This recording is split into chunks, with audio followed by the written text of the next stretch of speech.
What's going on, recliners? Welcome back, or welcome to the channel. I'm Brian, and today I'll be checking out episode 9 of X-Men 97. Now, at the time of this recording, I've recorded everything for the week that I wanted to get done already, and I said, screw it. The last episode left me wanting more so much that I decided to do another recording a little bit earlier, but that's alright. Had to get this one in. So we're going to jump right into it. But before we do, if you guys enjoyed today's video, I'd appreciate it if you could leave me a like. And if you haven't already, please consider subscribing to the channel as well. So let's go ahead and get into episode 9 of X-Men 97. Now, last episode, we had a nice little cameo from my boy Spider-Man. I really hope we get to see him at least one more time before the series finale. And then, of course, Charles is back. Magneto looks like he's taking up the mantle of evil Magneto again.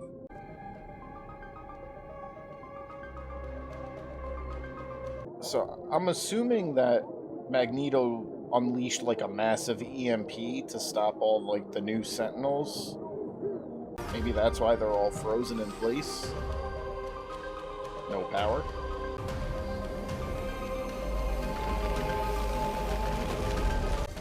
And Storm is back. It's the first time she's rejoining the X-Men since losing her powers.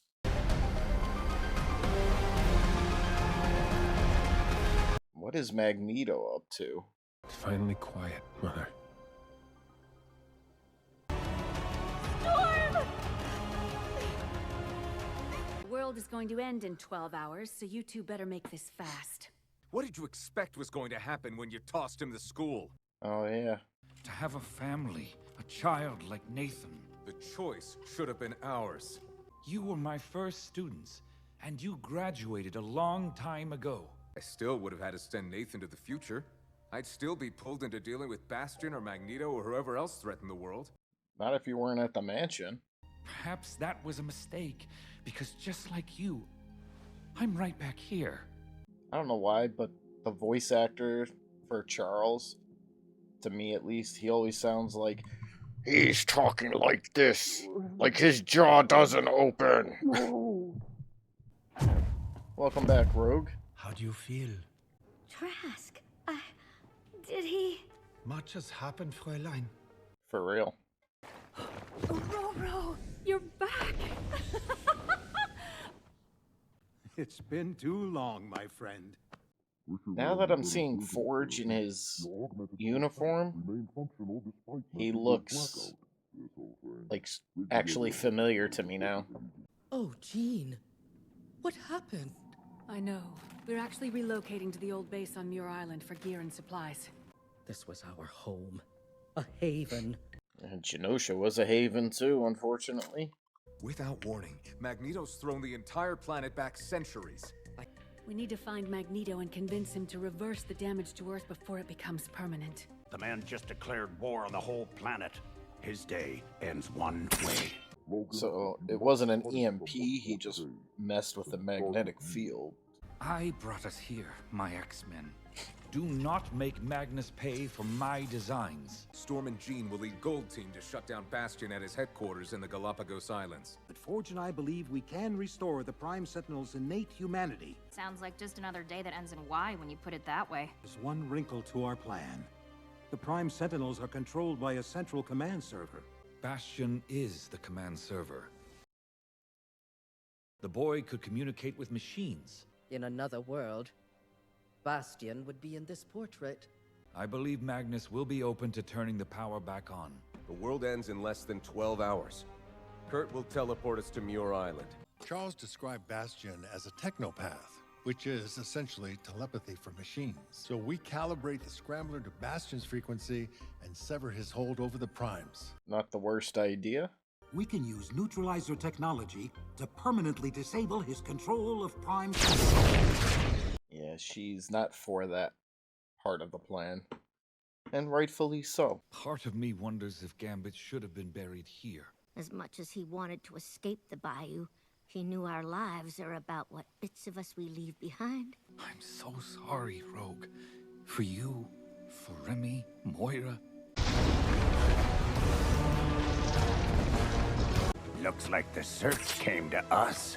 I am not the one who needs to be reasoned with, Charles. When you abandoned us for your Shi'ar bird queen, you bequeathed it to me. You must undo the damage you've done. Will humanity undo Genosha? We have a plan to stop Bastion, but we must also repair Earth. How many more of your bones will pave the way to Xavier's future? Your professor's dream is dead. We have gotten here by walking this man's path. Cling to this dying world, or rise to your future and look down upon this fallen pigsty planet. Decide, my X-Men. In Genosha, I made a choice. To lead our kind to a new age. None of you were there the day Genosha fell. Who dies next, Professor? Roberto. My mom handed me over to the Prime Sentinels, Jubilee. The offer was made. The door is open. I mean, you gotta kind of respect Magneto. He's willing to do what he feels is necessary. He made them the offer. He'll fight them if he needs to. But if they choose to join him, he'll still accept them. It's confusing to me too, you know. Jean, Madeline. Be careful. No. Give him hell. Am I going to war or a circus? What'd you expect? Black leather? An attack against Magneto will only inflame matters further. The world is falling apart because you left your legacy to a lunatic. Not quite. Proven his worst fears true, time and again. Much like in the past, my X-Men and I are rocking your the best brown hope suit to avoid that future. Damn. Oh, that's right. The current ones were destroyed in the mansion. These are like the backups. If you don't trust me, trust my X-Men.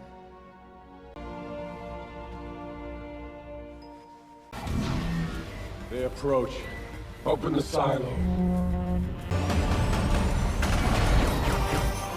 Mutants, surrender to the future. Storm looks... She's like, whatever. Bastion must be powering their circuitry using his technopathy. Couldn't he just take control of the ship, though? The rest of you continue to the ground.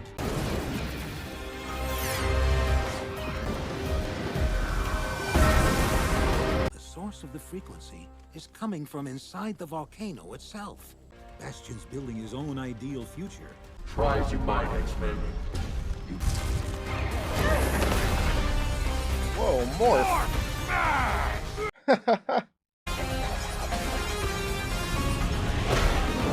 What is the sound of one hand clapping?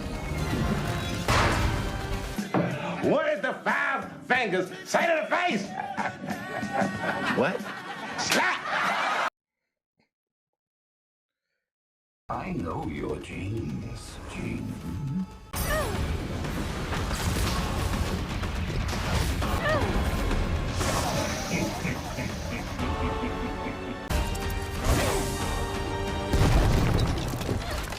If you ask nicely, I can tell you when I switched you.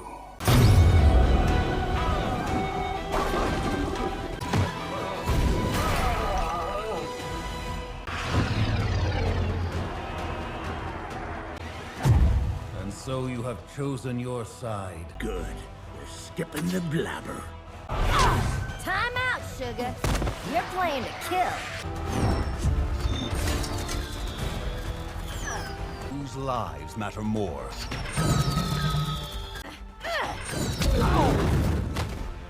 It is the world that rules you that has made the bitter man before me. Shut up. His helmet! I must hijack his powers to repair Earth. Bastion. Gotta say, Xavier's brats have breached the I base. side with We must Magneto on this retreat. one. Know your role, mutant. A snake like Sinister would never risk his life for another.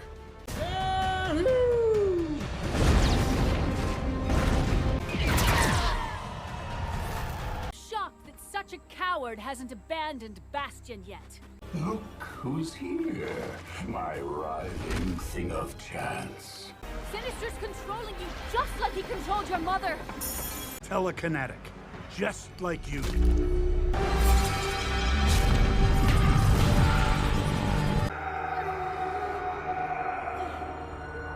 Jean.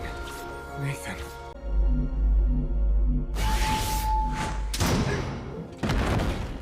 He got the helmet.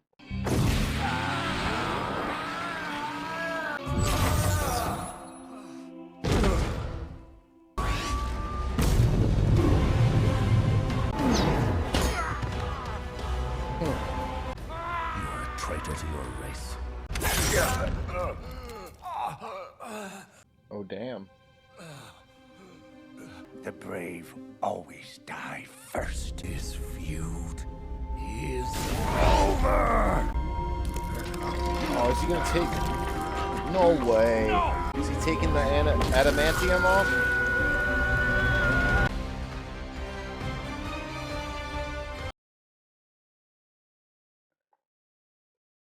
Oh my god. This show is awesome, man. I'm glad I came back to watch this one a little earlier, because damn. I guess the beginning's as good as place as any to start. I could definitely see the resentment that Scott and I'm sure others have towards the professor now. He left them because he was injured. He could have came back sooner, but the big thing was that not so much that he left them, it was that he left the school to Magneto. And yeah, things have not worked out well in his absence. We got to see a little bit of a reunion before all hell broke loose. Storm came back and everything was peaches and cream for 2 seconds, and then Magneto's back. You can't really fault the guy and his ideals, especially after everything that's been happening. He's done. He's just like, I tried walking your path, which kudos to him. I mean, he did try. But bad stuff still happened. A lot of bad stuff. So you can't really fault him now for just saying enough is enough. We're doing things my way now. He gave them all a choice, and can respect that about him, where it's like he doesn't want to harm mutants at all, but he will do what he believes he needs to do to achieve his goals, including harming any mutants that get in his way. But even if those mutants mid-fight wanted to be like, I'll side with you, he would still take them in, because he loves his mutant brethren. Like, crazy. I really like, and it took me a second to get why, but I really like how they were all rocking the classic suits. Yes, all their modern ones were destroyed in the mansion.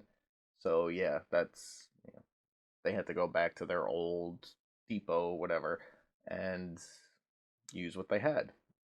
But that was really cool seeing them all like that. A lot of awesome fighting. Shit ton of Sentinels. Storm, I don't remember seeing her after getting hit and falling into the water. There was a lot going on, but I mean, I could already see the thumbnail for the next episode. She's fine. She is the thumbnail, so not worried about her. I loved Morph is crazy. I loved seeing him morph into the Hulk, do the whole morph smash. That was cool. Rogue, definitely understand why she joined Magneto. She was at Genosha with him. She lost Gambit. Totally justifiable. The kid, on the other hand, yeah, I can get like his family kind of sold him out, but I don't know, that seemed a little forced or quick for him to join up with him in my eyes. I really enjoyed the whole back and forth between Charles and Magneto. He's still trying to persuade him to be the bigger person and just stop all of this. And finally, Magneto's like, "Just shut up, man. I'm done." Years of fighting against each other, trying to see things his way, taking over the X-Men, trying to walk his path, and all hell breaking loose. Like he's done. So yeah, that was funny. And and Charles kind of looks like a broken man right now. Like what he came back to, and I don't know, like feeling like he just let everyone down, and he kind of did. But yeah, then we had Wolverine. Came up with the sneak attack and caught Magneto with some claw action. Didn't end up killing him, but now it looks like Magneto's. I forget which comic this happens in, but I do actually I actually had that comic growing up, um, where Magneto takes the adamantium off of Wolverine, and actually in turn it makes him stronger. Not necessarily stronger, but from what I recall, his healing factor increases because now it's not battling the adamantium poisoning. He becomes faster and more agile because he doesn't have all that metal weighing him down, and his senses become more heightened again because of like the adamantium poisoning. I could be wrong about one or two. I could be missing something, but in the end, I do know it makes him a stronger mutant. So that's going to be crazy to see. This episode, another banger. Can't wait for the finale, but at the same time, I don't want to watch it because then there'll be no more new ones for I don't know how long. I'll be sure to see when a season 2 is expected to hit after I watch the finale, but gonna hold off on looking into that to avoid any potential spoilers. But yeah, overall, this show just keeps getting better and better, and I have a feeling this finale is going to be insane. But that's going to do it for today's video, guys. If you guys enjoyed today's video, I'd appreciate it if you could leave it a like. And if you haven't already, please consider subscribing to the channel. So, as always, thank you guys for watching, and until the next one, I'll see you all soon.